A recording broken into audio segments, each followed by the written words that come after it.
Sa harap ng Atlantis? Oh, tapos, Ang dami. dirhams lang yun noon. One way lang yun.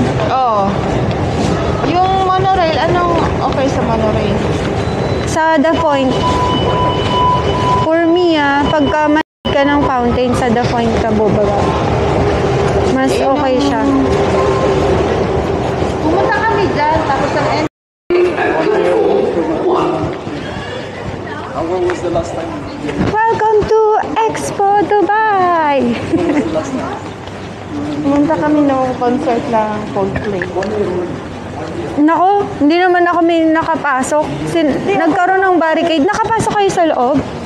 Oo, hindi lang kami sa may barricade. Umalis na lang kami. Hindi na. Kita ko sila. Umalis na lang kami. Hindi na kami pumasok. Hindi ko ko lalagpasin yan. Coldplay ako. Pero siguro kung nandun ka sa loob, ang ganda. Yay! Ito na ang Dubai Expo Center.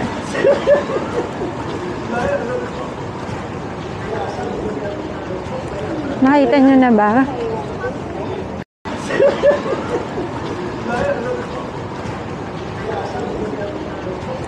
Maganda yung fountain nila. Fountain na yan. Ay, card not valid. Okay, fine. Ayaw niyang basahin dahil nandito yung Emirates ID ko. Alright. So, kailangan mag-load kayo ng enough load pag papunta kayo dito. Kasi ang pamasahe dito, 7.5. Kasi marami na yung nasakop nitong na zone. Ito na siya. Sige lang. Can you please bring us there inside? Yan ba yung Christmas tree?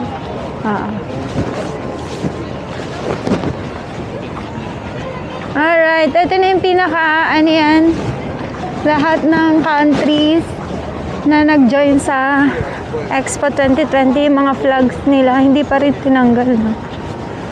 Saan ang Pilas dyan? Parang hindi ko nakikita. I wish nakikita nyo. Yung flag pala natin, tsaka yung sa,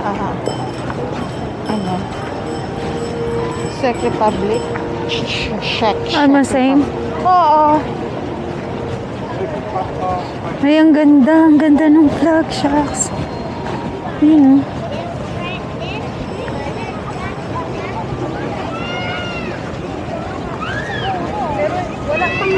Papakita ko sa inyo yung pinaka-map ng Expo. Ito siya. Ayan ang pinaka-map niyan. Pag pinasok nyo yan sa loob. So, hindi nyo yan kayang ikutin ng isang araw. Wow! Try nyo muna, madam. Bakit? Kaya naman.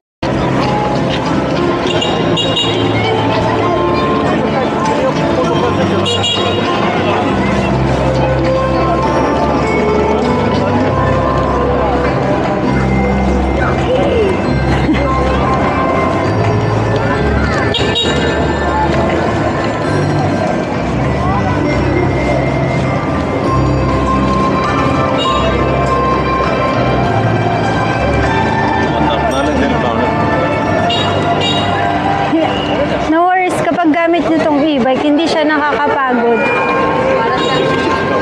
Parang hindi ka naman nagbo-bike dito kasi ang gaan lang.